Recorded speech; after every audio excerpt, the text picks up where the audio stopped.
A virada de chave foi eu destravar a venda, porque se eu não tivesse destravado a venda, sem venda nada acontece. Vai começar o Iron Talks. Neste programa questionamos tudo, sempre na busca pela verdade. Ele é Junior Texas Farm, voz e rosto por trás da história da Texas Farm, uma grife que saiu da paixão pela vida rural e virou referência nacional em estilo de vida, conexão com a terra, autenticidade e paixão pelo que faz. No Instagram, ele compartilha bastidores da marca, Lifestyle Country, produtos feitos com propósito e aquela vibe de quem vive de verdade, com laços, trilhas e histórias que inspiram quem curte esse universo. Você acredita que a partir de hoje, Deus vai te destravar e vai te dar o dom da venda? Como é que tu se sentiu quando tu viu pela primeira vez a prosperidade financeira na tua vida? Quando bateu 1 milhão na tua conta, um exemplo.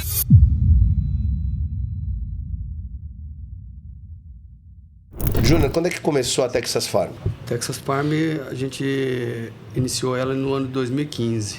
Tem 10 anos aí. 10 anos de marca, né? Mas nós somos da confecção desde sempre. Uhum. A fábrica, na indústria, tem 15 anos de indústria e 10 anos da marca. Entendi. E como é que surgiu essa ideia da marca? A marca é um projeto que um sonho que eu tenho desde criança, né? Acho que para mim contextualizar melhor aqui, eu tenho que contar o início ali. Né? Eu vim de uma família muito pobre, onde nós somos em 6 irmãos, 5 mulheres e eu de homem, o caçula. Meu pai... É o pimpolho, né? O protegido, vai. Isso aí. Na verdade, meu pai ficou tentando ter um filho homem. Entendi. E só vinha mulher, né?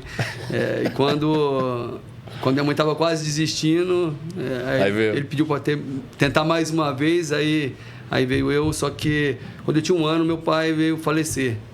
Entendi. E aí minha mãe teve que ir para a luta, ficou viúva com 35 anos, Nova. 6 filhos. Meu pai morreu com 40. Porra, mas morreu do que, seu pai? Infarto. Pô, morreu novo, hein, meu? Diz que é infarto, né? Mas pobre, eles não dão muita explicação ali. Mas é então, assim mesmo. A minha mãe morreu aos 43, velho. Pois é. A morte súbita que a gente chama na medicina. Acontece. Então ela teve que ir para a luta, aprendeu a costurar, foi para as fábricas. Nós somos de uma cidade de polo de confecção. Uhum. E ela foi costurar nas empresas e a gente cresceu dessa forma. E vendo minha mãe sair cedo e voltar de noite, o mais velho cuidava do mais novo, né? Até que um dia minha mãe, nós morávamos num lugar muito pobre, numa estrada de chão, e um dia de chuva ela veio escorregar e quebrou a perna. E eu digo que daquilo ali foi onde que nasceu o que deu destino para o progresso da família toda ali. Todo mundo hoje vive, nós 6 de casa praticamente vive da confecção. Então minha mãe, quando ela ficou de atestado, o dono da empresa sugeriu que levasse uma máquina para ela costurar em casa, com uma perna só, que restou boa ali. Então... Aí ele levou uma máquina, minha mãe começou a costurar dentro de casa, viu a oportunidade de poder ficar junto dos filhos. Sim. E pediu para que trouxesse mais 1 ou 2 máquinas para minhas irmãs mais velhas ir aprendendo. Então, as minhas irmãs mais velhas aprendiam a costurar, eu dormia em cima de uma caixa de boné ali, escutando aquele barulho. E nós crescemos assim, cara. Cada um, na medida que ia crescendo, ia aprendendo, ia levando mais uma máquina. Minha mãe não voltou mais para a fábrica e fez a confecção dela ali dentro de casa mesmo. Então, a confecção tá no meu sangue. O barulho de máquina, para mim, eu adoro ele. Para mim, é música. Então, é muito familiar e é muito... Quando eu entro hoje na minha produção, parece que aquele som ele me traz uma lembrança muito grande da infância. E lá na infância veio esse desejo de um dia poder viver daquilo e ter uma marca própria, seria o auge, né? Uhum. Mas eu estava muito distante disso. Então, tem um caminho longo aí. Sim. Agora, por que a moda country? Antes da moda country, Felipe, a gente...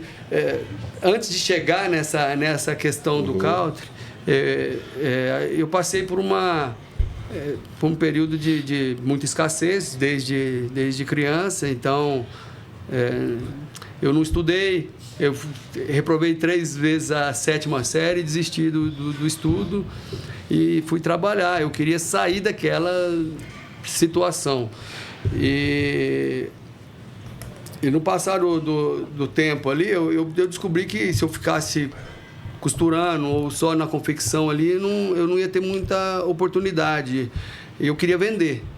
Falei, poxa, eu preciso aprender a vender, eu quero ser um vendedor. Eu montei meu próprio negócio com 17 anos e não deu certo, eu quebrei ali por falta de experiência mesmo.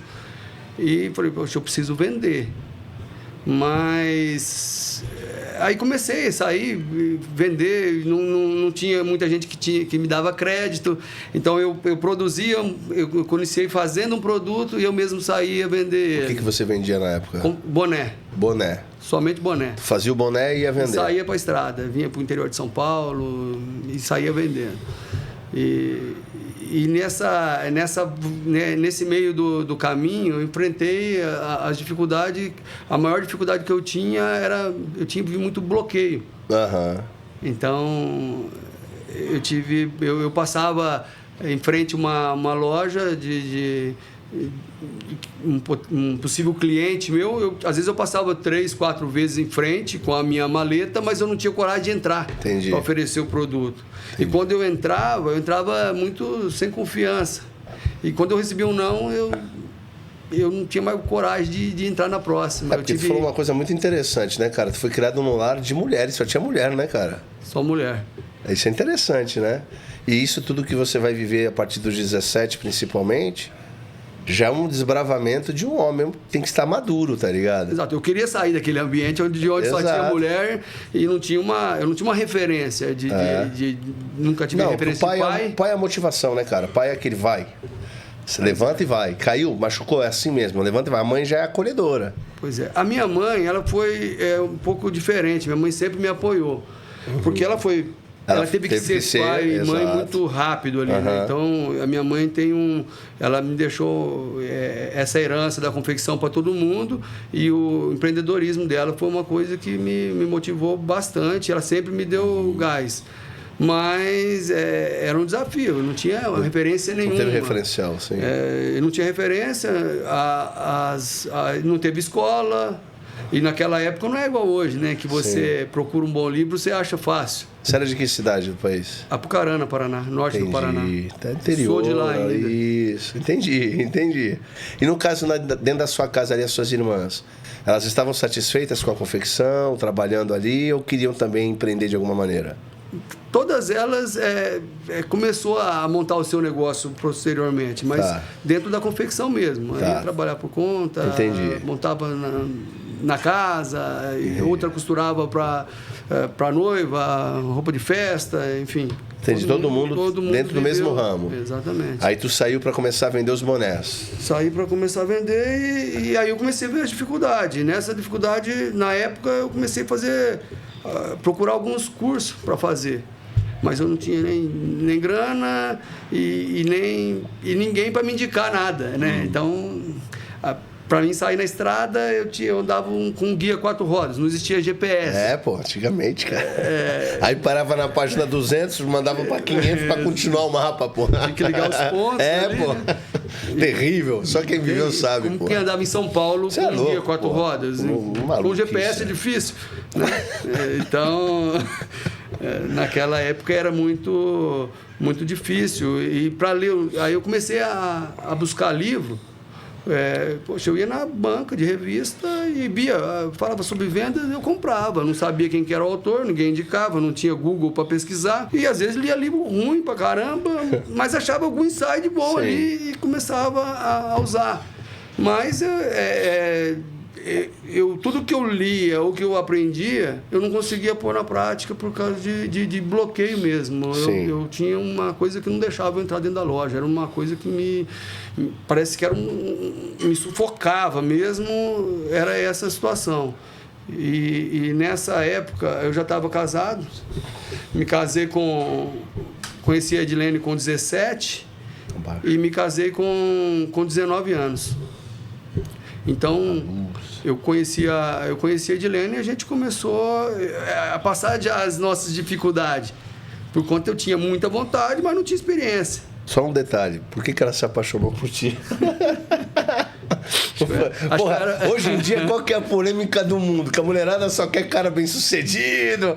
Eu também, pô. Eu conheci minha mulher, eu morava na Rússia, eu era um quebrado, tá ligado? Eu não sei porque que ela se apaixonou por mim, mas foi. Tá aí a dúvida. Eu acho que era bonito. Pelo menos não me achava, né? Ele tinha vergonha de entrar na loja, mas não tinha vergonha de trocar ideia, pelo menos, tinha né? Um pouco também. Né? Sempre fui muito tímido. Entendi. Mas... enfim, nós casamos com 19 anos e com 21 eu tinha sujado o meu nome e o dela. Sim. A administração minha era péssima, né? E aí fiquei com uma dívida, eu saía com essa pressão de ter que...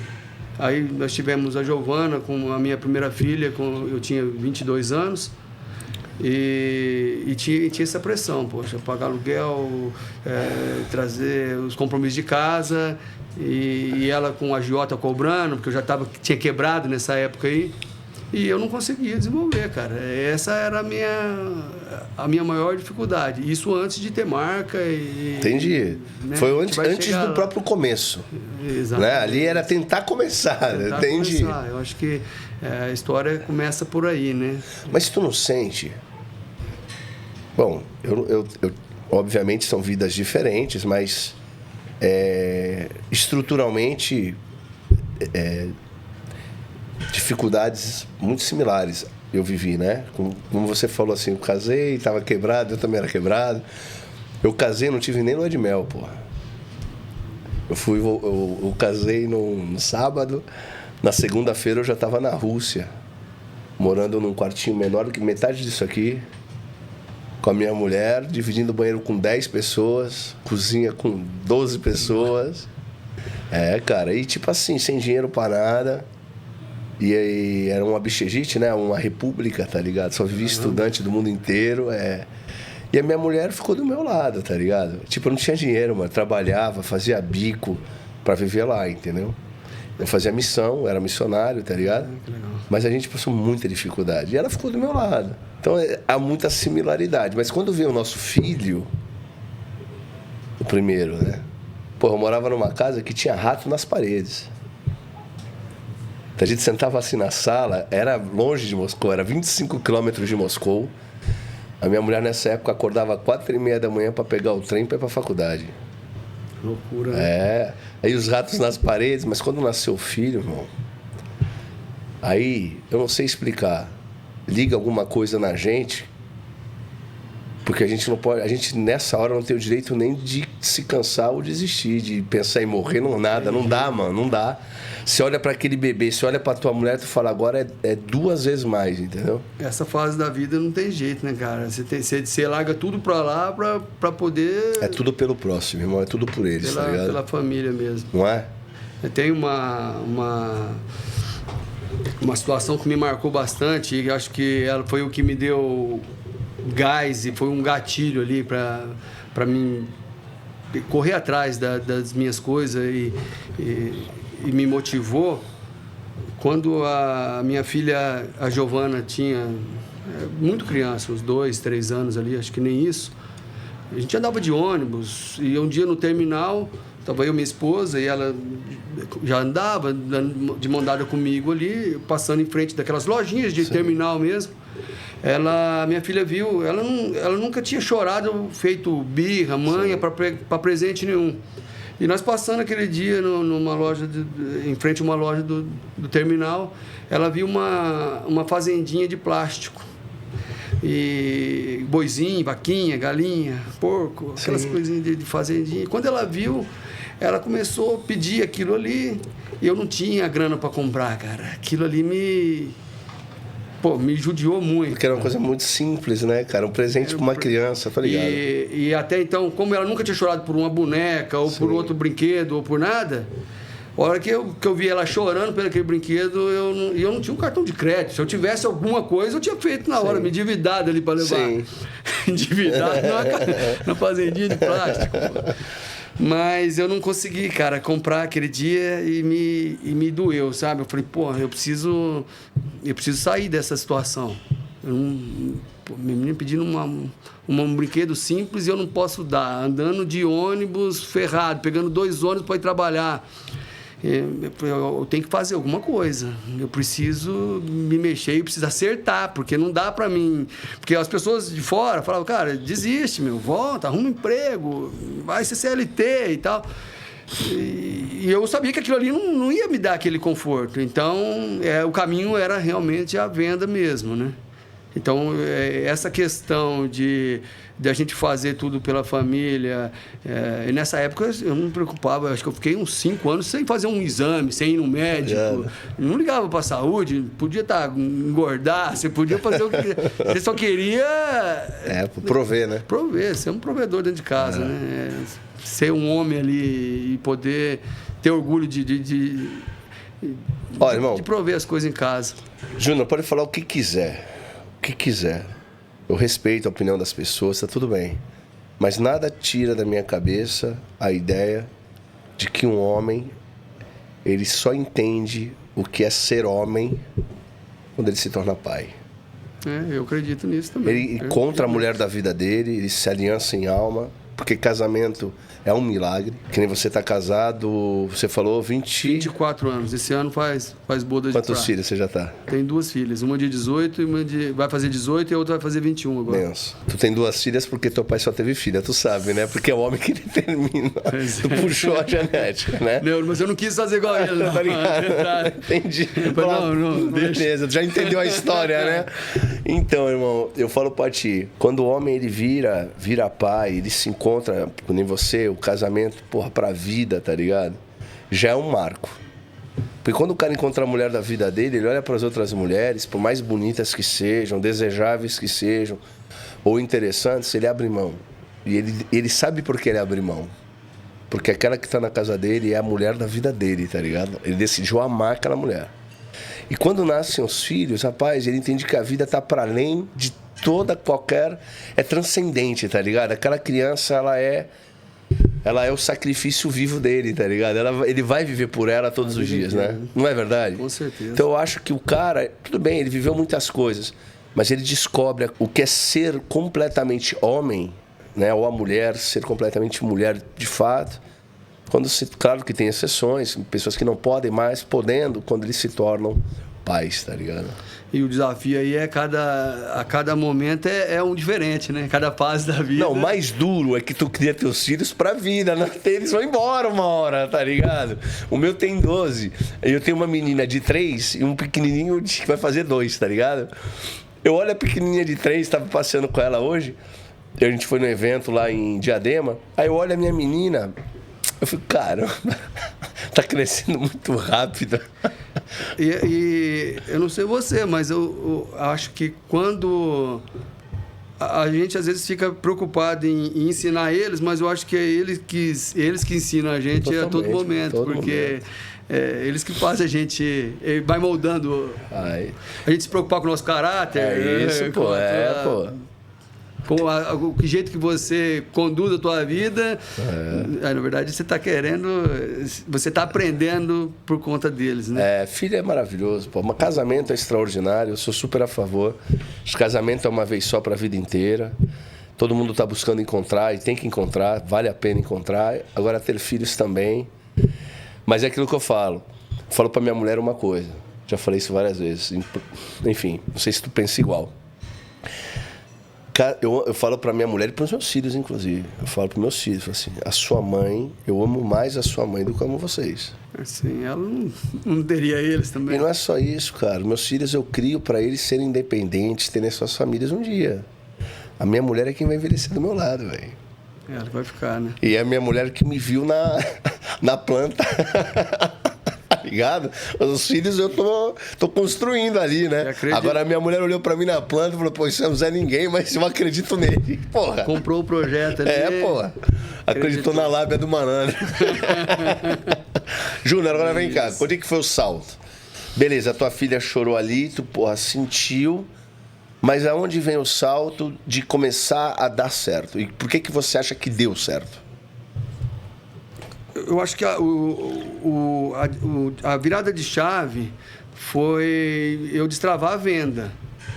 Porque se eu não tivesse destravado a venda, sem venda, acho que nada acontece, né? Então, a virada de chave foi essa. Era a minha maior preocupação, a preocupação que eu tinha era de aprender a vender, de poder entrar dentro de uma loja, concluir uma venda, não ter aquele bloqueio. Uhum. Aí aconteceu uma coisa que daí já vai pro lado mais espiritual, que como a gente não tinha acesso a psicólogo, não tinha acesso a ninguém para ajudar ali, então hoje tem muito recurso, né? Mas naquela época não tinha, ninguém falava, nem falava de psicólogo, nem que aquilo era bloqueio. A gente fala hoje, entende isso hoje, né? Mas como eu não conseguia, cara, eu saía com uma Santana Quanto de casa, com um pneu careca, sem documento, do jeito que eu tava, cara, cheio de mercadoria e sem capacidade, cara. Então eu conversava muito sozinho dentro do carro. Eu chorei muito dentro daquele carro, entendeu? Eu tenho um poeta, se eu não me engano, é um poeta português que fala o seguinte: quem fala sozinho com Deus ansia falar. Eu acho que... É lógico que eu chorei muito. Eu tenho muita recordação e às vezes hoje eu choro por lembrar por saber aonde a gente chegou. Mas naquela época, um dia aí eu vou te contar como foi a virada ali. Por favor. Porque um dia eu voltando, eu saía na segunda-feira e voltava na sexta em casa. E minha esposa ficava ali, com cobrador, com dificuldade, com pouco dinheiro. E minhas filhas, a minha filha, né, a primeira, ela usava roupa que ela ganhava, dos parentes, dos amigos e tal. Então aquilo me incomodava. Eu queria que ela usasse as roupas que eu comprasse. Por mais que naquela época, quando a gente ganhava, era muito bem-vindo, mas eu não gostava daquilo. Eu queria poder comprar. Então, quando numa dessas viagens, saindo aqui do interior de São Paulo, como eu andava com o carro com pneu careca, sem documento, eu carregava numa agenda minha, tirei uma foto da minha esposa com a filha no colo, com a cara de triste, e tirei uma foto dela, carregava na minha agenda. Quando o policial parava e falava que ia ter que prender o carro, ou alguma coisa, eu falei, cara, isso aqui é meu ganha-pão. Eu tenho esposa, eu sou novo, mas eu tenho família, cara. Tá vendo essa menina aqui e tal? E naquela época dava certo, cara.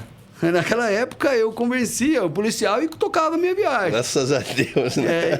E sempre que eu via algum policial pedindo carona num trevo ou num posto policial, eu dava carona para ele. Porque eu falei, pô, se eu parar no próximo, eu estando com um policial do lado, ou um bombeiro, enfim, ficava fardado e eu dava carona para mim poder ser relacionamento, pô. Falei, poxa, network, se alguém parar ali, eu tô respaldado por estar fazendo isso aí.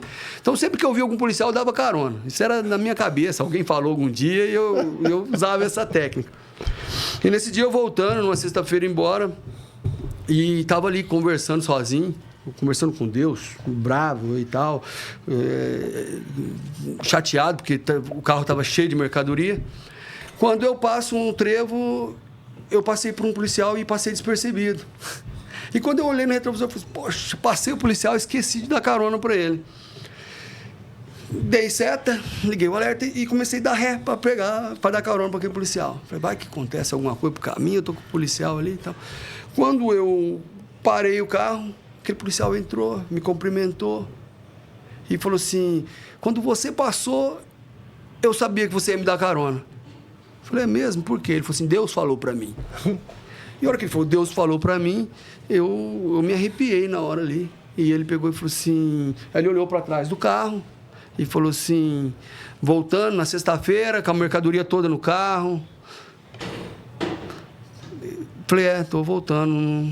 A venda não foi boa? Eu falei assim, não foi boa. E segui a viagem.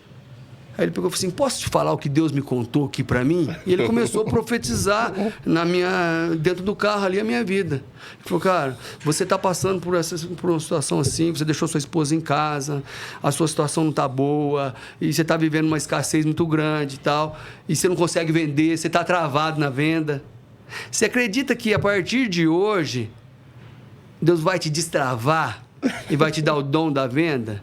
Você vai conseguir entrar, Deus vai abrir as portas. E começou a me falar ali. E eu senti assim, uma presença muito forte, eu e ele. Chorei bastante, nós choramos junto, eu e o policial, porque ele contou a minha vida ali. E parece que aquilo, quando ele falava, me queimava por dentro, sabe? Foi uma experiência muito marcante aquela situação. E quando eu vi, já chegou onde ele ia descer, onde era o destino dele. Ele falou assim, eu vou ficar por aqui. Ele se despediu de mim. Quando eu dei por conta, que eu estava tão... sentindo tão forte ali, aquela presença ali, que quando eu percebi, eu falei assim, poxa, eu não peguei o telefone dele, eu não sei o nome desse policial, eu queria ter pegado para um dia encontrar com ele, ligar ou falar alguma coisa, né? E não vi mais ele, fui embora e vim naquela viagem feliz e tal. Só que eu esqueci, cheguei em casa, os problemas estavam lá novamente, a dívida, o credor, as dificuldades ainda eram a mesma. E na semana seguinte eu saí para viajar e esqueci. Carregado de problema novamente, eu esqueci. Falei, poxa. Só que quando eu cheguei na primeira loja, eu cheguei e entrei. Não passei na frente mais, eu cheguei e entrei e vendi. E depois na outra também, depois... Eu cheguei no hotel, falei assim, cara, eu vendi bem hoje, que eu fazia um resumo do dia, né? Sim. E comecei a perceber, falei assim, será que tem a ver com o que o policial falou? E comecei a perceber que já estava melhor, né? Não estava das melhores, mas eu vi aquela dificuldade que eu tinha de entrar, já tinha... O desbloqueio. Foi desbloqueada ali. Sim. Então, foi uma experiência que eu tive... Com Deus aquele dia. Sim. E aí esse desbloqueio não veio de um livro, não veio de uma outra coisa. Foi uma experiência que parece que tirou com a mão aquela dificuldade ali. Então ali eu comecei a ver uma luz no fundo do poço ali. Aí tu começou, aí tu era vendendo boné ainda? Vendendo boné ainda. Tá. Aí beleza, aí tu começou a sair do fundo do poço. Começou a vender. Comecei a vender. E quando vem o insight, sei lá, de ter a própria marca e por que, como eu falei, a marca Country? Porque é Brasil. Brasil tem o agro, tem o interior do Brasil, tem todo um movimento que é gigante também nesse sentido. Mas é isso, é segmentado, né? É mais de quem está lá, vê, sabe e fala, pô, isso aqui dá certo. Assim, o agro... Ele está na minha vida também na fase de infância. Eu acho que todo mundo passou alguma parte da infância, em algum parente, num sítio ou numa fazenda, enfim. Na minha infância, nessa época que a gente passou essa dificuldade, que eu dormia ali, ou no início do colégio, nas férias da escola, eu passava num pequeno sítio de um tio meu. E ali eu me apaixonei por cavalo.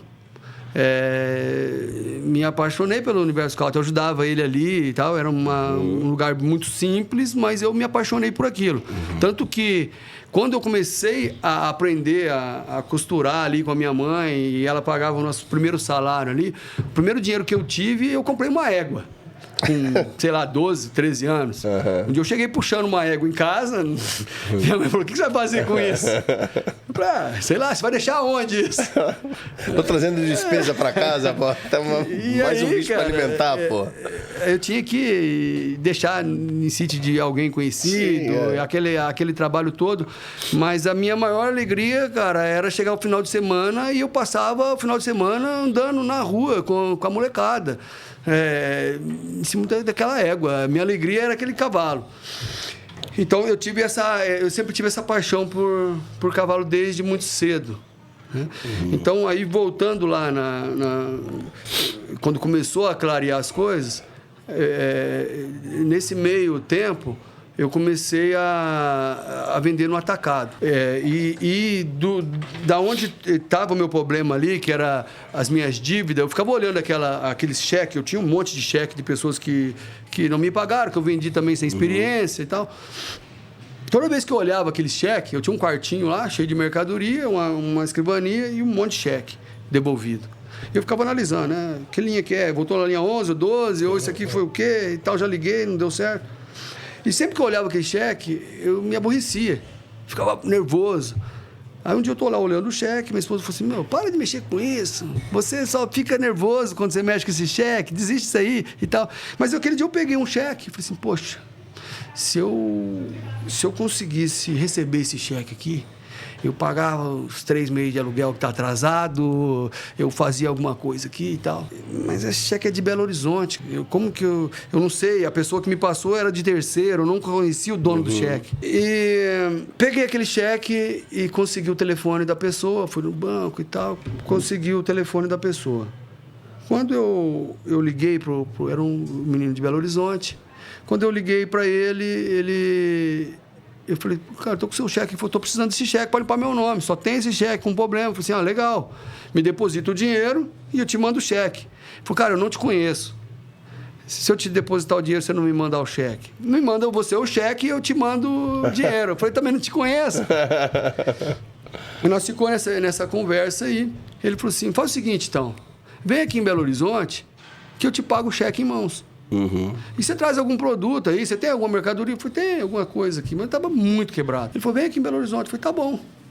Mas eu não sabia onde ficava Belo Horizonte. Eu viajava próximo aqui no interior de São Paulo, um raio de 400 quilômetros da minha cidade era o que eu tinha viajado. O lugar mais longe que eu tinha ido, eu acho que era 400 quilômetros. E peguei e falei assim, poxa, peguei o guia 4 rodas, pedi um cartão de crédito para minha mãe, falei assim, me empresta seu cartão para mim ir para Belo Horizonte? Eu falei assim, não, você vai abastecer o carro, me devolve o cartão, enche o tanque, devolve o cartão, aí você vai. Só que eu não sabia quantos quilômetros que era Belo Horizonte.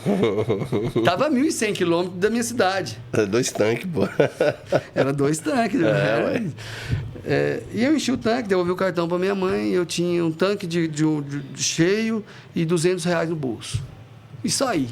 Levei uma garrafa de 5 litros de água, banana, paçoquinha e saí, cara, desviando de pedágio. Quando eu cheguei perto de Franca aqui, que eu ia por Furnas e tal, minha gasolina começou a acabar. Falei assim, poxa, e agora? Tive que trocar boné, troco de gasolina, com camelô, enfim. E consegui chegar. Quando eu cheguei em Contagem, ali próximo de Belo Horizonte, eu parei o carro perto de um posto de combustível e falei assim, poxa, eu não tenho dinheiro para dormir no hotel. Eu não tinha nem sabia como é que funcionava os hotéis ali, dormia muito em cidadezinha pequena e tal. Como é que eu vou fazer aqui? Se eu dormir aqui, o pessoal pode me roubar aqui nessa cidade e tal. Eu parei em frente de um posto, de um hotel, eu passei e perguntei pro mensageiro, viu, como é que funciona aí? Tem que pagar para entrar ou paga só hora que sair? Eu não sabia, cara. Ele falou, você tem bagagem? Eu falei, tenho. Eu falei assim, então você disfarça, entra lá dentro e faz o que você não sabe, você entra, você vai pagar só na hora que você for embora. Eu falei, então tá bom. É que eu tenho um dinheiro para receber aqui e tal. Dormi aquele dia no hotel, bacana, e no outro dia eu saí cedo. Quando eu saí no outro dia para encontrar com esse rapaz do cheque, encontrei com... eu pensei que eu ia encontrar um cara empresário e tal. Era um menino muito novo. Eu olhei e falei assim, poxa, esse menino não vai me pagar.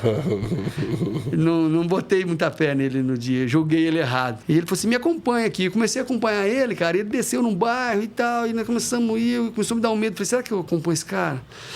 E quando eu cheguei na casa dele, a hora que eu cheguei na casa dele, eu falei assim, vou mostrar a agenda, a foto. Que vai que... Falei, cara, é o seguinte, eu tô passando uma dificuldade. Jogar o Coringa na mesa. Eu tenho uma filha, cara, eu tô passando isso aqui. Comecei a contar minha história pra ele e ele falou, Carla, traz o dinheiro do menino. Aí ele me trouxe o dinheiro. Eu falei, opa, recebi, tá Só não podem me roubar quando eu sair daqui, né? Aí ele falou assim, você tem uma mercadoria? Eu falei, tem. Você me vende no mesmo cheque que voltou? Foi vendo no mesmo cheque. Nem que for para me ganhar tempo. E vendi para ele, e aquele dia ele falou assim, para a esposa dele, ele era camelô. Ele falou para a esposa dele, ele falou assim, ô Carla, o que você acha de amanhã nós não abrir a nossa loja? E eu levo ele para Belo Horizonte para conhecer alguns atacadistas lá. Quem sabe Deus não abre uma porta para ele aqui em Belo Horizonte. E ela não gostou muito na hora, mas ele me levou, cara. Ele me levou e falou assim, esse aqui você pode vender, esse aqui é honesto, esse aqui também. Me levou em 3 lugares. Naqueles 3 lugares eu aprendi a vender no alto atacado. E realmente me abriu uma porta ali. Aí eu vi a oportunidade de poder montar uma fábrica mesmo, porque eu estava vendendo para os outros. Então passei um período ali vendendo em grande escala. Sim, volume. Entra capital rápido. Exato. Aprendi uma margem menor, mas volume maior. Então, entra mais dinheiro. Exato. Então, realmente, através daquele menino, chama Carlos Eduardo, ele me abriu uma grande porta. Eu aprendi uma grande coisa ali com uma pessoa que eu não tinha... No primeiro momento, eu não confiei a princípio, mas foi uma pessoa que teve um valor muito grande nesse começo de eu montar uma empresa, de ver a possibilidade de montar uma empresa. Mantém contato com ele ainda? Ou... Ainda tenho, pouco, mas tenho. Precisava ter mais, mas eu tenho contato com ele e tenho muita admiração. E aí Ele ainda é camelô ainda? Ainda mas ele não abre mão. Ele é uma pessoa... Ele curte o bagulho, né? Ele curte, ele é uma pessoa fantástica. Legal. Então, aí eu vi a oportunidade de montar uma fábrica. Montei fábrica, comecei a atender algumas marcas, atender alguma coisa no promocional ali. E sempre quis ter marca, mas eu criei 10 marcas, registrei 10 marcas no NPI antes de ter umas 10 ou mais, antes de ir pro country. Mas eu fazia o que o pessoal pedia. Eu ia pro casual, tinha hora que eu ia pro street ali, tentei skate, tentei surf, tentei de tudo um pouco. E não dava certo. Até uma hora que eu vi, falei, poxa, eu tenho que fazer alguma coisa que faz sentido para mim. Eu não sou do skate, eu não sou do surf, eu não entendo nada disso. Do que eu gosto? Aí a gente começou a pensar. É aí que eu acho que nasceu realmente, quando a gente começou a ver o propósito, ou o que realmente fazia sentido para mim. Aí eu vi que era o country. Aí eu lembrei do meu primeiro investimento, que foi uma égua, e que eu gostava demais daquilo. Aí eu comecei a ir pro country. Não foi Texas Farm de primeira, registramos outros nomes. Mas daí eu já estava indo bem na confecção em si. Entendi. Já tinha 5 anos de empresa, já tinha ali um pouco mais de 50 funcionários nessa época. Será que ano, mais ou menos? Isso em 2010. Tá, antes... tu pegou... Você estava bem nessa época, tu pegou o início do estouro, de fato, da própria internet, né? Que aí vem o iPhone, aí começam as redes sociais. O quanto disso que impactou o teu trabalho? Então, de 2010 até 2015, quando eu registrei a marca, eu fazia muito aqui em São Paulo e atendia essas outras marcas. E a empresa já estava fluindo legal. Nessa época, eu tinha comprado uma fazenda, uma pequena fazenda ali, onde a gente tem até hoje. E eu comecei a falar assim, poxa, agora vai começar a fazer sentido a minha marca. E eu fazia o country, mas não tinha Texas Farm. Entendi, mas deixa eu te fazer uma pergunta antes, agora é uma curiosidade. Eu acho que, não só minha, eu acho que tenho certeza que eu vou te fazer a pergunta, o cara fala, essa pergunta é legal. Tu contou uma história, que é a história, do povo brasileiro. Porque eu acho que a maioria das pessoas vive exatamente isso. Só que pouquíssimas encontram coragem para se superar. Não importa. Porque o desbloqueio, ele vem de diversas formas e tudo, para mim, tudo é Deus. Seja porque você leu num livro e aquilo te iluminou, seja porque você ouviu de alguém num discurso, numa palestra e aquilo te iluminou, ou seja, diretamente no momento íntimo com Deus, como foi o seu caso, através de uma profecia, não importa. Para mim, tudo é sempre Deus nos guardando. Mas poucas pessoas estão abertas com coragem para isso. Porque por algum motivo, elas preferem as desculpas do que os desafios, entende? Que é uma coisa séria isso. Porque você precisa de coragem para romper. Sim. E aí, às vezes, ainda que seja dolorido aquele lugar, a pessoa se acostuma com a própria dor e vive naquela zona de conforto, ainda que no desconforto. Ela vive ali, porque é mais seguro na cabeça dela. Você não, você rompeu. Poucas pessoas têm essa coragem, tá ligado? Mas todos vivem ou viveram o drama da escassez, da dificuldade financeira, de pagar um aluguel, de pagar uma conta, de ver o filho querendo um brinquedo e não podendo comprar, uma roupa que precisava usar e não podia ter, etc. Como é que tu se sentiu quando tu viu pela primeira vez a prosperidade financeira na tua vida? Quando bateu 1 milhão na tua conta, um exemplo. Entendeu, meu ponto? Entendeu? Essa pergunta é boa. Como que eu me senti? Quando tu caiu em si, falou, cara, mano, 1 milhão, tá ligado? Porque é um marco, né? Tipo, cara, 1 milhão. Eu tracei. Tá vendo? Eu teve uma época que eu escrevi com qual idade. Tá vendo? Então, como é que foi o que tu sentiu, irmão? Cara, a primeira vez que eu... Acho que essa sensação... Quando você falou aí, já veio na memória a sensação, não foi nem quando eu tive meu primeiro milhão. Eu já tinha... Acho que eu já tinha me batido o meu primeiro milhão. Quando a minha filha fez 15 anos... Ela, antes, quando eu voltei e comecei a minha empresa ali, eu comprei uma eguinha para ela também andar e tal. E ela ela se apaixonou por aquilo também. Eu vi que ela já gostava desde quando era de plástico. Sim. Mas quando ela fez 15 anos, eu comprei um cavalo para ela, 4 de milha. E quando eu vi ela com aquele cavalo, ali eu vi que eu tinha vencido, que o cavalinho já não era mais de plástico, que eu pude realizar o sonho dela ali. Aquilo foi assim, poxa, eu dei certo. Né? Isso aí foi... Pô, parabéns pela coragem.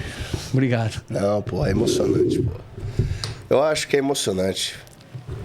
A vida é maravilhosa. Várias vezes, quando eu comprei esse cavalo para ela, e ela começou a fazer as aulas de equitação na sociedade rural. Eu era o primeiro cavalo registrado que eu tinha comprado, enfim. É um cavalo que ela tem um carinho até hoje, é o cavalo da vida dela. E várias vezes, cara, eu saí do meu escritório, minha esposa levava minhas filhas para treinar, a outra também começou muito cedo. Várias vezes eu saía do meu escritório e ia lá sentar debaixo de uma árvore, eu via ela na pista, treinando, fazendo 3 tambores. Cara, várias vezes eu chorei embaixo da árvore ali, de orgulho, de satisfação por ter conseguido. Parabéns. Entendeu? E toda vez que eu via ela montada naquele cavalo, a lembrança era de quando ela chorou pela fazendinha de plástico. Aí, quando eu comprei a fazenda de verdade, eu falei, poxa, eu preciso trazer isso para a marca. Eu preciso mostrar isso, mostrar o nosso dia a dia aqui, porque eu quero que a minha marca mostre a verdade. Uhum. Porque até então, quando eu fazia de skate, não tinha nada de verdade. Sim. Eu não entendia nada, eu só copiava. Sim. Aí, quando começou a fazer sentido, poxa, a história dela, a dificuldade que nós tivemos, e aí eu vendo ela montar, o sentimento que eu tinha ali. E quando eu entrei pela primeira vez para comprar a fazenda, e já veio, poxa, você vai criar uma marca, aí você vai mostrar o dia a dia aqui, você vai marcar o gado que é essa marca, e comecei a ir para os leilão, entrar na pecuária mesmo de verdade, comprar os primeiros animais ali. Eu queria... Falei, poxa, eu preciso de uma marca que eu possa marcar o gado com ela e que eu possa mostrar a lida aqui.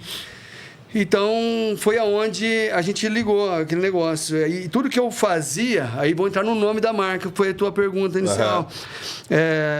Uhum. Toda vez que eu fazia alguma coisa voltada para o country, que eu colocava a bandeira do Texas, vendia bem. Eu falei, poxa, o pessoal gosta quando coloca Texas, nome Texas e tal. Que é um nome legal pra caramba, porra. E aí eu ficava naquela confusão.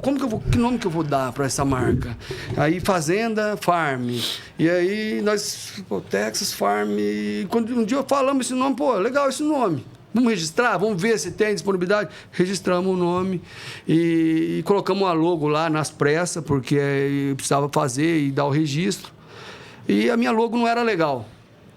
Eu não conseguia marcar o gado com ela. Tanto é que hoje era uma logo cheia Então não ficava legal para você fazer aquela Claro. marcação do gado. Claro. Dava ali ferida, enfim. Sim.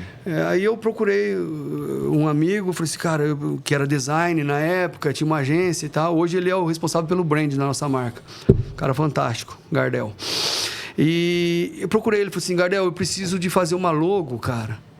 Mas eu quero que a Texas Farm seja uma marca moderna, que seja um country moderno.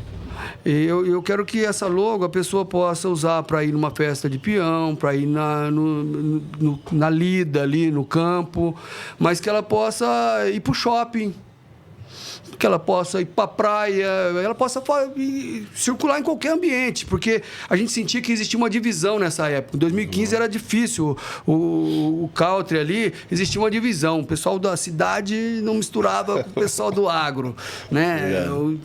Fazia as brincadeiras, os apelidos ali, então tinha essa divisão. E eu queria uma marca que não tivesse isso.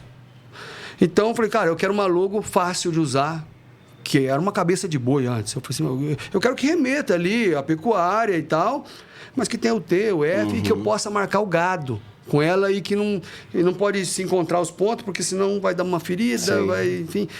Coloquei tudo minha exigência. Falei assim, o que mais que você quer, poxa? Você quer uma marca que seja do agro? É meu amigo ou tu quer me ferrar? Exatamente. Eu falei, não, só isso que eu preciso. Passou ali uns 15 dias, a gente reuniu no escritório dele para ele me apresentar a marca. Tava eu e mais umas 8 pessoas ali para definir. E quando ele apresentou, cara, eu bati o olho e falei, caramba, legal. Mas eu falei assim, eu quero ouvir a opinião de todo mundo primeiro, para mim dar a última. Ninguém gostou no primeiro momento. Cara, isso aí não é marca de... Não gostei. Eu falei assim, eu gostei. E vai ser isso aí, cara, porque na hora eu vi que bateu. E aí a gente registrou, começamos a marcar ali o gado. Hoje o produto que nós mais vende nem é o nome, hoje, e o símbolo é muito difícil. Você entende que você pode observar que muita marca grande não tem um símbolo que a pessoa bate o olho e já identifica. Sabe o que é, então, no country também a gente percebe isso aí. É muito difícil você emplacar uma logo forte. Hoje o nosso principal produto é somente a logo. Então a gente fez para poder mostrar o dia a dia ali. Sim. Então, e aí como é que vocês fazem esse trabalho? De mostrar o dia a dia, a fazenda. Hoje a minha filha, a Giovana, ela é a nossa diretora de marketing da empresa. Sim. Então, sempre que a gente vai fazer alguma coisa na fazenda, leva o pessoal de marketing, faz os vídeos, mostra. A gente tem muito isso de mostrar o dia a dia ali. Tudo. A gente mostra muita verdade ali dentro da fazenda, dentro do meio da competição. Nós 3 somos competidores de 3 tambores. Depois delas eu peguei gosto pelo esporte também. Então a gente mostra o nosso dia a dia na fazenda, na indústria e no meio das competições também. Então tem muita verdade aí, muita história boa. Aí vem a Texas Country, certo? Sim. Aí a marca. Texas Farm. Texas Farm. E como é que ela cresce? Então, a gente começou... No começo era só boné. Depois começamos a fazer outros produtos para aumentar o nicho ali. Mas aí veio a pandemia, né? Já tá chegando perto. A gente já estava indo muito bem no posicionamento de marca e tal. Nessa época começou a questão da internet ali, ter o boom da internet, Instagram e tal, o influenciador, esse tipo de coisa. A minha filha sempre gostou de gravar bastante conteúdo e tal. E nessa época ela trazia alguns... Ela ia atrás de fazer algumas parcerias, mandar algum recebido, esse tipo de coisa. Então, a gente começou a trabalhar essa questão da internet. Quando a gente estava indo bem na internet, veio a pandemia. Quando veio a pandemia, a gente tinha... A indústria nossa tinha 80 colaboradores ali dentro da fábrica e a gente viu que tudo tinha acabado ali, cara, porque parou nós tivemos uma inadimplência de 90%, todo mundo parou de pagar. Pandemia foi. Trancou todos os pagamentos ali e eu falei, cara, agora ferrou. foi proibido até trabalhar na época, por conta do como é que chamava? Era o... Lockdown? Lockdown mesmo ali. O distanciamento social, não podia ninguém trabalhar. Então, nós fechamos a empresa, ficamos alguns dias parados. Nessa época, eu estava pagando a fazenda ainda. Falei, agora eu não vou conseguir honrar com o meu compromisso aqui na fazenda, não vou conseguir honrar com meus compromissos na empresa e vou quebrar de novo. Acho que pela terceira ou quarta vez.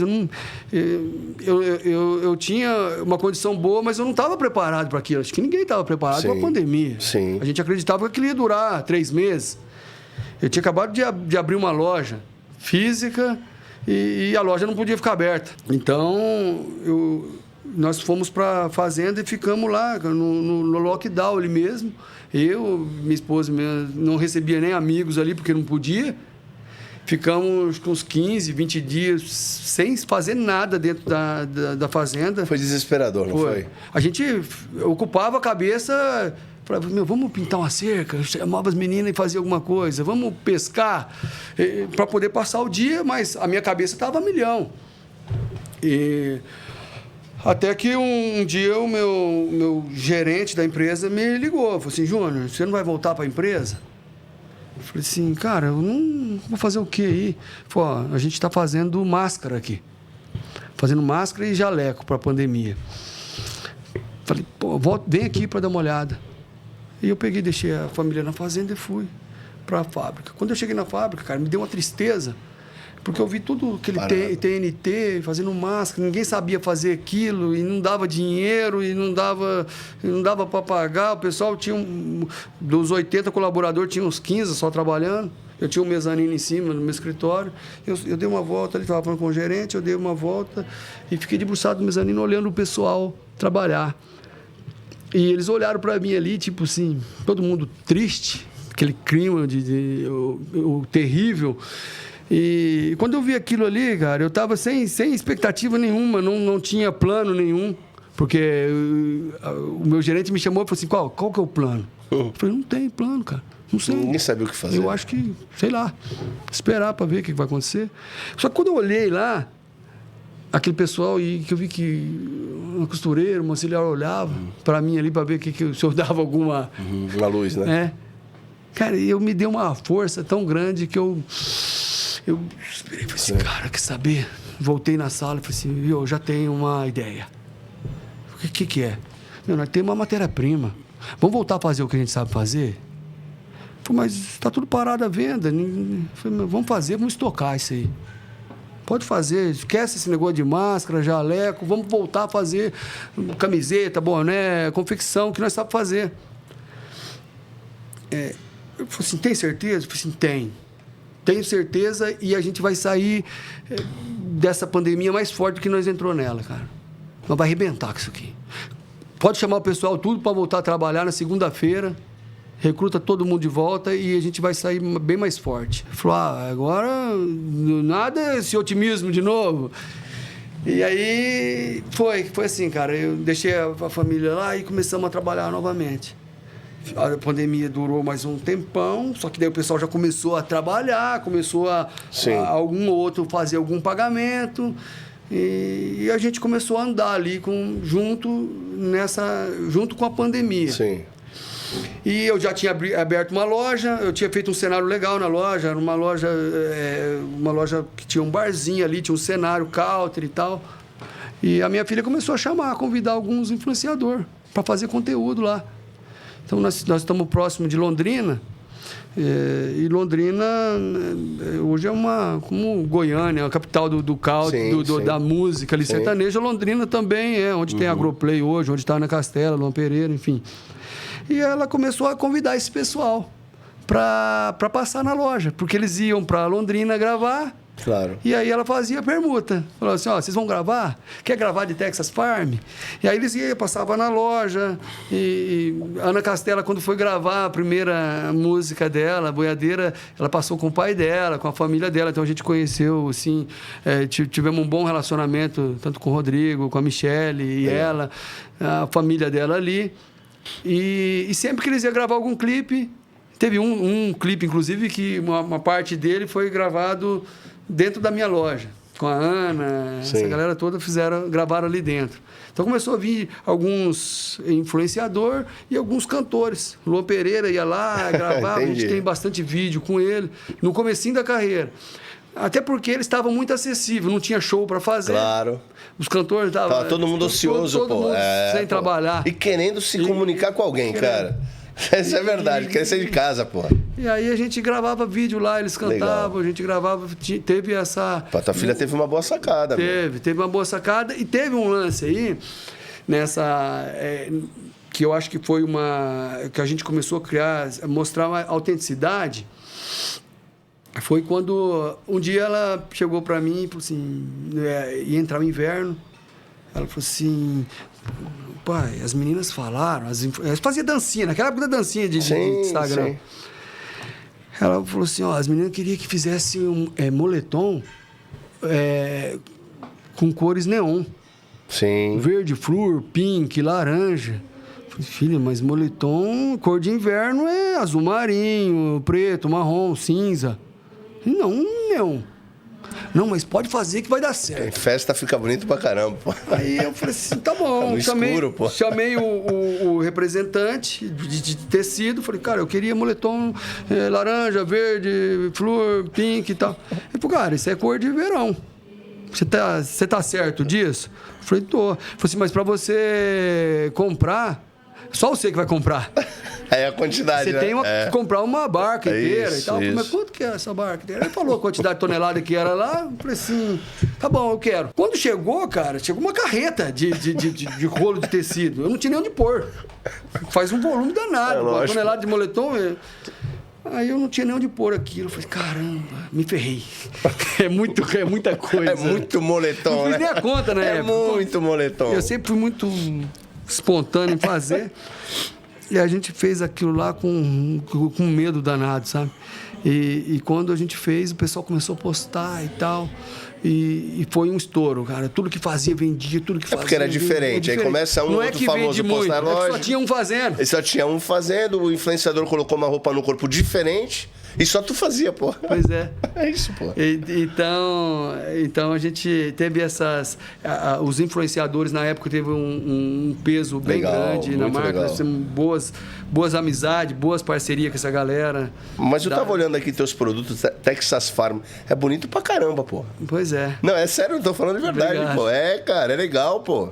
Então, é maior estilo legal, meu. Aí a gente começou, aí teve um lance, por exemplo, que aconteceu foi as camisas térmicas, UV. Sim. Minha filha treinava e falava, pai, eu fico com marca aqui da camiseta e tal. E um dia eu vi uma menina treinando com uma UV de pescaria. Por que ela não faz isso no country? Mas esse produto não é do country. Pô, mas o povo do country treina, pô. Mas treina, vamos fazer. A gente fez, deu muito certo. E aí, como deu certo, a gente começou a ver que a gente não precisava seguir somente a tendência americana. Perfeito. Ou somente o que fazia lá. A gente começou a fazer coisas nossas. A própria identidade. Com a nossa própria identidade. Nós fizemos térmica laranja, aí começou a fazer. Nós era da cor flor naquela época, deu muito certo. E depois falamos, poxa, o pessoal vai pra praia, vamos fazer uma bermuda de praia? Porque o cara estava acostumado a ir na loja country e comprar roupa. Aí quando ele ia pra praia, ele tinha que ir em outra loja. Sim. Do shopping ou outra loja. E ele já confiou na marca, né, cara? Então se ele vê um short de praia da marca, ele fala, a marca é boa, eu posso comprar. Aí a gente viu que cabia tudo aquilo ali. Sim. Então hoje nós temos roupa fitness feminina, que a gente está entrando forte agora. E a gente viu que dá para entrar em todo o segmento. Não precisa sair da marca para você andar em outros ambientes. Bom demais. E a gente foi a porta de entrada de pessoas que não eram do meio. Então, a gente começou a perceber que tinha muita gente, durante a pandemia mesmo, que estava querendo se desligar um pouco, que via uma postagem, por exemplo, que a gente fazia numa fogueira, numa noite de lua cheia, fazendo um churrasco. Uhum. O pessoal via esse dia a dia e falava, poxa, eu quero participar disso, lógico, uma trilha. Lógico. A Giovana postava de jipe e o pessoal reagia, com um quadriciclo na lama. A gente começou a ver que o pessoal que não era do meio queria viver aquilo. Então a gente começou a abrir uma porta e dizer, quiser experimentar, começa por aqui. Nós somos uma porta de entrada para quem quer começar a viver essa natureza. A natureza, essa pegada aí. E foi aí que a gente criou, foi fazendo. No começo, cara, eu comecei a fazer somente para... Não adianta falar que a marca nasceu cheia de propósito, que é só para falar bonito. Mas a marca nasceu para mim sobreviver e ganhar dinheiro. Sim. Mas depois a gente começou a construir e ver que fazia muito sentido quando você falava a verdade, a essência da marca e qual que era a ideia ali, entendeu? Mas e criar propósito, essas coisas. Mas você tem razão, cara. Não está nada errado. Você começa primeiro. O primeiro ministério de um homem é a família dele, pô. Então, a tua necessidade era cuidar dos teus. É a primeira coisa. Quando você viu, que nem você falou, deu o cavalo para tua filha, aí tu viu o cara, você realizou esse momento, esse sonho, aí você vai começar a entender que você pode e deve, né? Viver para além disso. Aí você começa a fazer já como um propósito para alcançar várias pessoas e várias famílias vão indo. E tu abençoa diretamente, indiretamente, seja através das roupas que você entrega ou dos produtos que você entrega da marca, ou com empregos, direto ou indiretamente, tu está abençoando milhares de pessoas, pô. Sim, eu acho que o empreendedorismo, eu acho que é a maior forma é a forma que você consegue abranger mais pessoas, a ação social mais forte que tem, né? Lógico, cara. E além disso, tem outra coisa que outro pagamento que a gente busca que não é o dinheiro, né? Que aí vem propósito. Teve uma situação onde um dia eu estava andando pela rua com meu cachorro na rua, passeando no final de semana. Passou uma pessoa que eu não conhecia, baixou o vidro do carro, o cara estava de terno, um advogado, e passou e falou assim, oh, você que é o Texas Farm? Sou eu sou o Texas Farm. E ele falou assim, cara, o que você está fazendo? Por que a pergunta? Ele falou assim, a minha filha, eu tenho uma filha de 15 anos, que agora só quer falar de Texas Farm, só quer usar tua roupa, e toda hora Texas Farm e tal. Eu falei, legal, cara, é um ambiente bom. E agora tá falando negócio de cavalo e tal. Eu falei, experimenta, cara, ninguém em casa é do country. Ele falou, pô, sou advogado, eu sou do pedal e não sei o quê. Ninguém vive esse meio, mas minha menina agora tá com esse negócio na cabeça, escutando até música sertaneja. Então, eu falei assim, pô, legal, é um ambiente bom. E ele falou assim, tá bom, mas ó, você tá tomando meu dinheiro, hein, não sei o quê. E fez uma piadinha ali. Bravo. Porque a filha dele tava indo por outro... Largou o pedal pra andar de cavalo, pô, é melhor, pô. Aí passou alguns dias, eu tava na minha loja, no sábado, e tava ali no balcão do barzinho ali, conversando com alguém.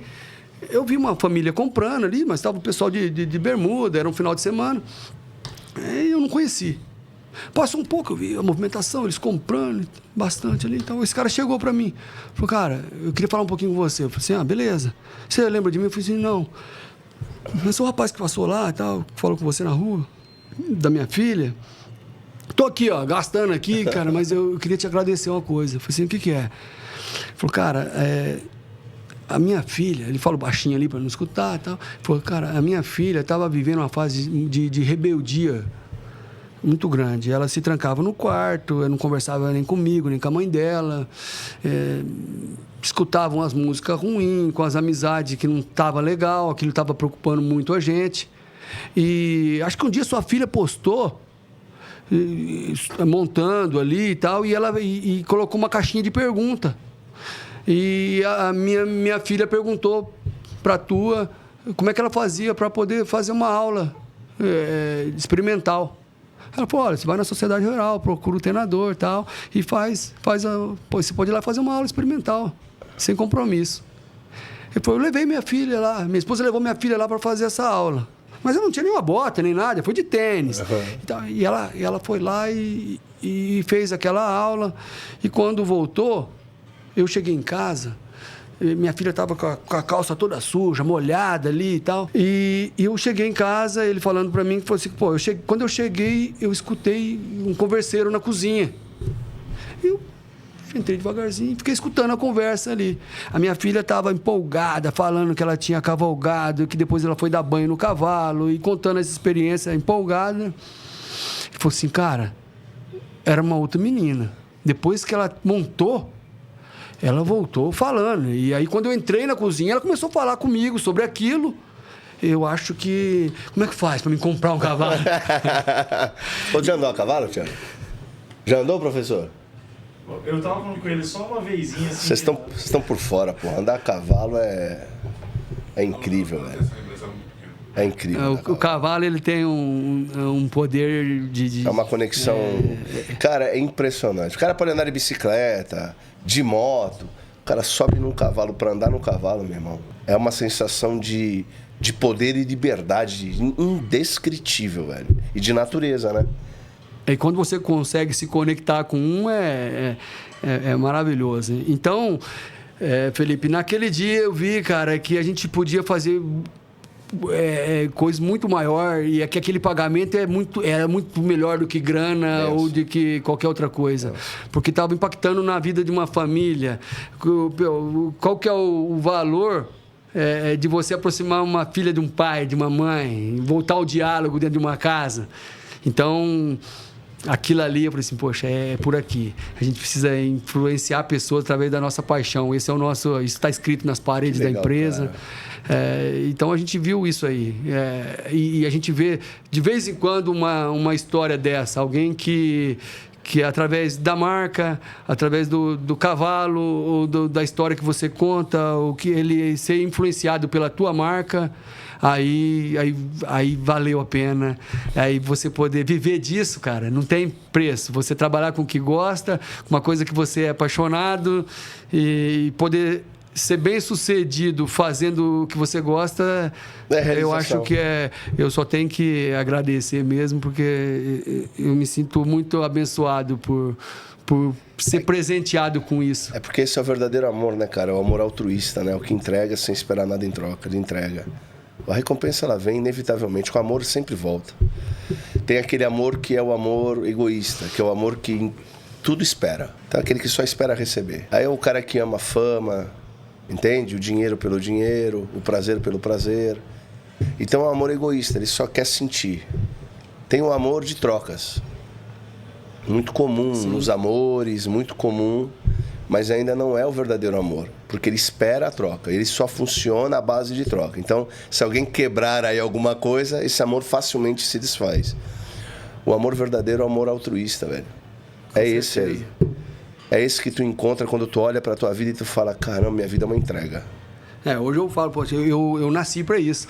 Até então, no meio do caminho, a gente faz muita coisa que talvez não era o que você gostaria. Sim. Né? Mas era o que precisava ser feito naquela hora. Né?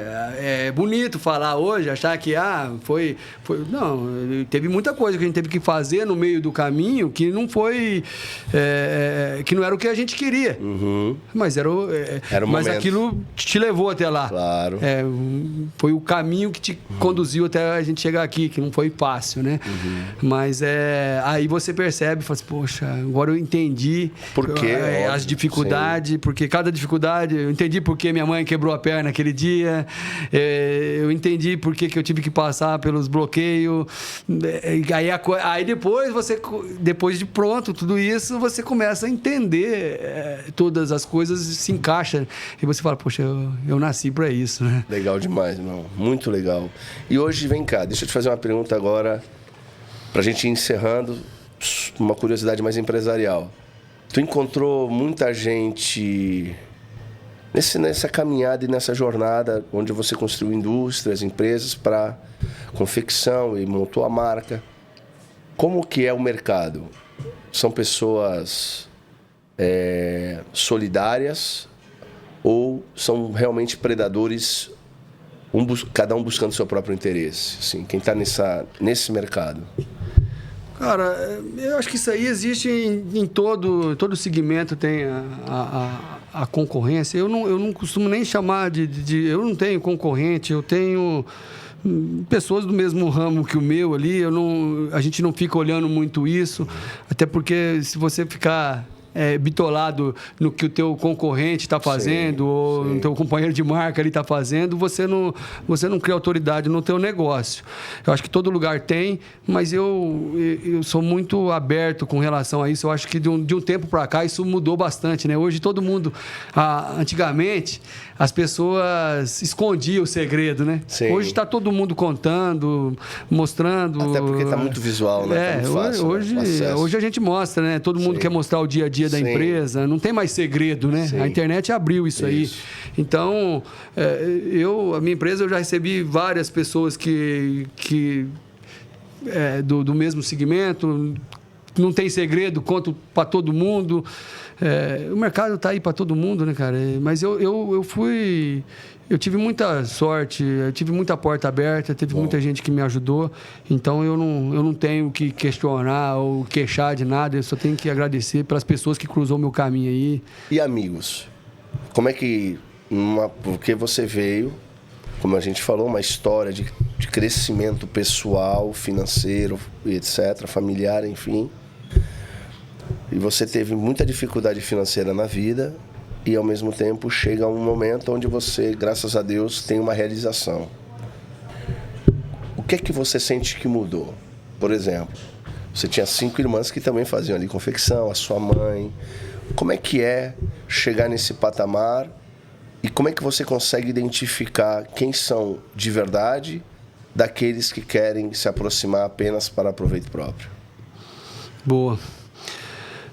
Felipe, no meio do caminho, no meio dessa minha caminhada, eu tive... você vai tendo vários... passa por vários caminhos. Eu tive mudança, conheci muita gente. Eu sempre tive muita facilidade em fazer amizade. Às vezes a gente tem até dificuldade para administrar, né? Às vezes muito convite, muito lugar para ir e tal. Principalmente agora que as coisas melhoraram, claro. Mas a gente tem que evoluir. Às vezes você tem que deixar algumas amizades, porque quando você começa a crescer, tem gente que fala, pô, você mudou e tal. Poxa, se eu não tivesse mudado, eu não estaria onde eu estou hoje. Você tem que mudar, buscar conhecimento sempre. Então, por isso que estamos aqui hoje, inclusive em São Paulo. Mas acho que a amizade você tem que ir filtrando, ver que quem realmente está te agregando. No meio do caminho você encontra pessoas que muda de comportamento, muda de opinião, e você também muda de opinião com relação a elas, né? E tem que deixar, mas eu tive muitos amigos e teve muitos mentores que estão comigo até hoje, pessoas que fizeram a diferença nessa minha caminhada, que me puxaram a orelha, que me deu um conselho bom, que eu na hora não queria ouvir, mas depois você reconhece que você estava no caminho errado. Então, amigo para te elogiar, eu acho que não é tão importante quanto aqueles que estão ali para te dar um feedback, para te corrigir. Que é quem ama de verdade, né? Está preocupado de fato. Mas eu tenho muitas pessoas que me corrigiram quando eu estava errado e que eu tenho uma estima muito grande até hoje. Legal. E que foram muito importantes. E sem eles, a gente vai mudando, né? De acordo com a condição muda, o nível que o teu sucesso aumenta ali, você vai tendo que buscar novos conhecimentos, acaba que seu tempo fica mais curto, claro. Você não tem tempo para todo mundo mais, e às vezes você tem que dar uma enxugada porque você tem a família para cuidar e tal. Que é a prioridade. Exato. Agora vem cá, qual o tamanho hoje da Texas Farm no Brasil? Texas Farm hoje nós temos bem mais de mil lojas multimarcas que nós vendemos para essas marcas. Então temos mais de 1.000 lojas multimarcas no Brasil todo. E atendemos mais de 18 estados, não sei o número certo, mas até então era 18 estados no Brasil. Temos 200 colaboradores direto, indireto aí a lista estende bastante. E é isso aí, a gente estamos entre as principais marcas do Brasil hoje. Benção. E qual seria uma outra, não sei se você tem isso em vista ainda, porque está tudo acontecendo agora, mas qual seria uma outra realização para a Texas Farm que você deseja? Cara, eu me sinto muito realizado, sabe? Eu sou muito satisfeito com... Hoje eu sou muito satisfeito com o que eu alcancei, sou muito grato por isso, mas o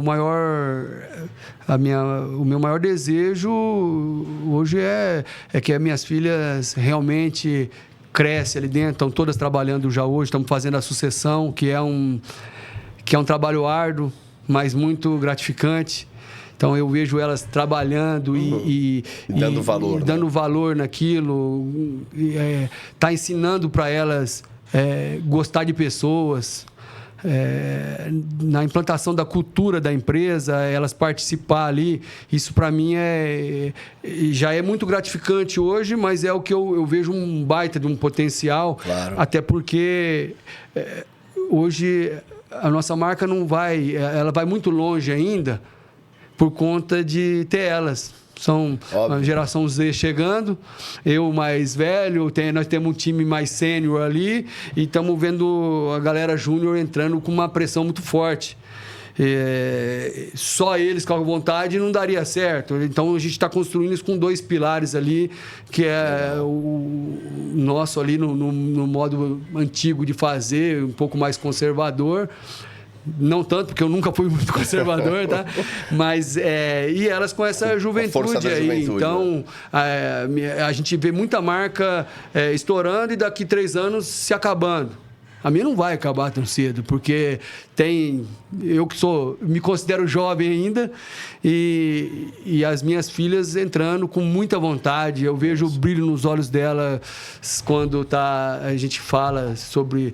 eu sou apaixonado por pessoas, cara. E quando a gente começou a implantar cultura na empresa e começamos a ver o valor disso, porque falar de cultura... Hoje a gente vê muita gente falando de vamos implantar cultura na tua empresa. Cara, é muito mais complexo. Eu não tinha noção de quão complexo é você implantar uma cultura na empresa. A gente achava que poderia contratar alguém lá e... Cara, hoje eu vejo que implantar cultura, ela é igual plantar uma lavoura. Uhum. Você chega numa fazenda e fala, qual que é a cultura aqui? Que a cultura é café, o cuidado é assim.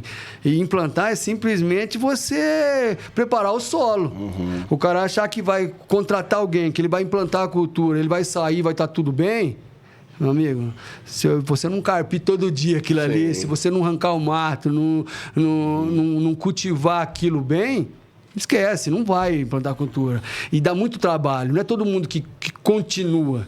E ela nunca acaba, né? É um trabalho... Lógico, a cultura é uma coisa que nunca acaba. Então porque tem que saber muito bem a história, né, cara? Porque senão a pessoa nem dá valor àquilo. O pessoal que está lá precisa entender a história. Para ser de verdade tem que saber. Todo mundo tem que entender a história.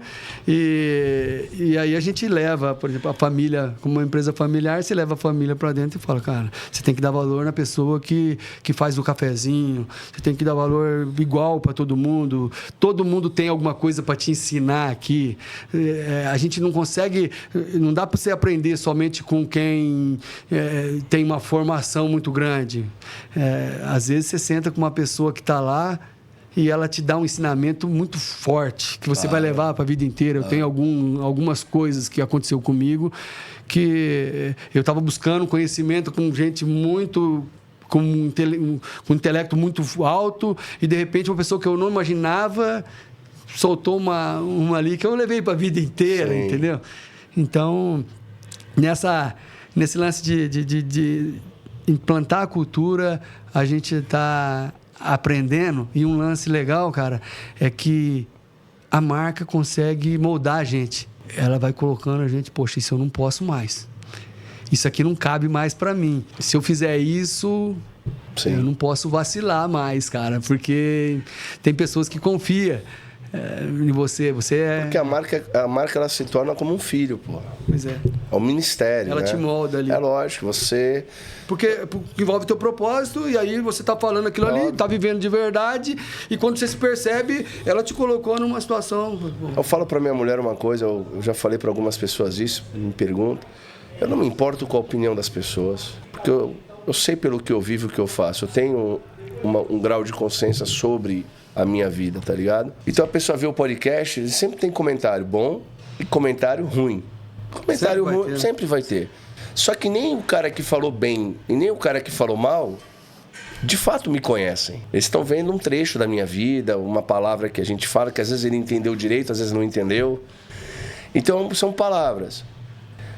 A única coisa que eu me preocupo é jamais envergonhar os meus.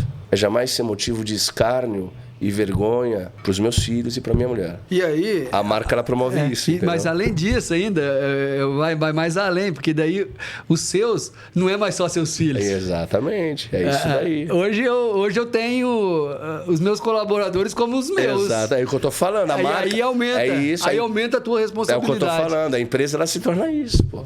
É um filho, pô. Só que é um filho com muitos filhos, não entendeu? Não só os colaboradores, ou quem gosta da marca. Claro. Quando eu vejo alguém confiando usando, em você, pô? Quando eu vejo alguém usando, parece que, poxa, dá vontade de chegar...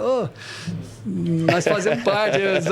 É isso aí. Não é que você quer falar que você é o dono da marca, sim, mas você parece que já se identifica. Parece que a roupa, ela diz muito sobre a pessoa, né? Então, a tua aparência diz muito sobre você. Então, a marca, eu acho que tem esse poder aí e é muito legal. Então, Thiago, quem fala mal da gente tem tudo razão. Ele é feio pra cacete.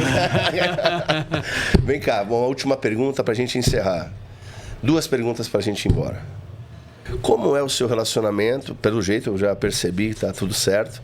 Mas como é o seu relacionamento com as suas filhas? Porque você deve ter ficado, obviamente, muito tempo, às vezes, ausente, trabalhava muito.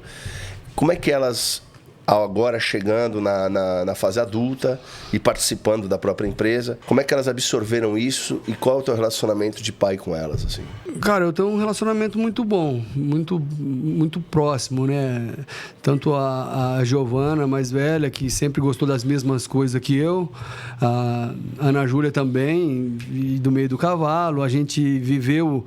Eu durante a infância delas, eu realmente fiquei ausente para correr atrás das coisas. Teve um período que talvez eu não fui um pai presente na infância delas ali, por conta da correria. Hoje a gente consegue ter muito mais tempo de qualidade junto. Sempre que a gente vai fazer uma viagem, faz questão de estar junto. Mas o maior desafio é trabalhar, cara. Você trabalhar em família não é fácil. A hora que tem que falar, você é o chefe, deve dar uma bronca, tem que entender. Exato. Eu acho que é o maior desafio de uma empresa familiar, é você trazer os teus filhos e ter uma harmonia ali dentro do trabalho. Então, o maior desafio nosso é esse. Falar que é fácil? Não foi para ninguém, não vai ser, mas nós temos tanto com as duas, temos um relacionamento muito bom, estamos sempre juntos. Família. Elas me levou para a competição, e a competição precisou fazer eu cuidar um pouco mais da minha saúde, precisei emagrecer para competir. Então eu fui para a competição para poder saber qual que era. Ela falava assim: mas você está falando porque você não monta, você não compete. Eu falei assim: poxa, então eu vou lá para experimentar. E fui. Vivi muitas experiências boas no meio do cavalo. Fui campeão nacional no amador ano passado. Então, eu vivi algumas experiências para mim saber qual que era a sensação que elas viviam ali. Sim. Então, a gente vive em torno delas, né? Legal. Júnior, voltando para a última pergunta para a gente encerrar o programa, aí já trazendo a esposa Edilene, bem-vinda. Muito prazer aí conhecê-la. Eu ouvi toda a história do teu marido, tá ligado? Imagino tudo dentro de casa. O que é que você não viveu com as crianças, tá ligado? Porque eu já fiz esse exercício com a minha mulher, pensando, tá ligado? E eu sempre falo que quando eu tô aqui, por exemplo, ou em alguma viagem, alguma coisa, ela tá comigo pra onde eu vou. Porque eu sei que eu tô lá com ela. Aí eu ouvi teu marido aqui falando, ele todo emocionado. Eu falei, tô diante de um cara muito legal. Família também. Então eu queria fechar. E assim, o motivo desse programa é levar para as pessoas a verdade. Então nosso lema aqui é sempre na busca da verdade. E levar histórias que valham a pena ser ouvidas, sabe? Para motivá-los a viver uma coisa boa. Porque a vida é maravilhosa. Por mais dolorosa que possa parecer e vir a ser em alguns momentos, ela é muito maravilhosa. Então, a última pergunta aqui para o Júnior, aproveitando esse momento que você está aqui. Qual a importância, Júnior, da tua esposa na tua jornada? Cara, a Edilene, para mim, ela é minha base. Pode falar olhando para ela, amigão. Ela é minha base. A história dela, ela tem uma história de vida linda, de superação, e é minha base. Sempre foi meu apoio, sempre me deu suporte, comprou meu projeto desde o início. Quando ninguém acreditava, ela acreditou e enfrentou todas as dificuldades. Quando o agiota batia na porta, ela segurou a barra. Então, sem ela, não teria a mínima chance da gente chegar onde chegou. Tem um coração enorme, uma baita de uma mãe, cuida muito bem da nossa família, da gente, extremamente cuidadosa, protetora, e defende a gente com unhas e dentes. Então,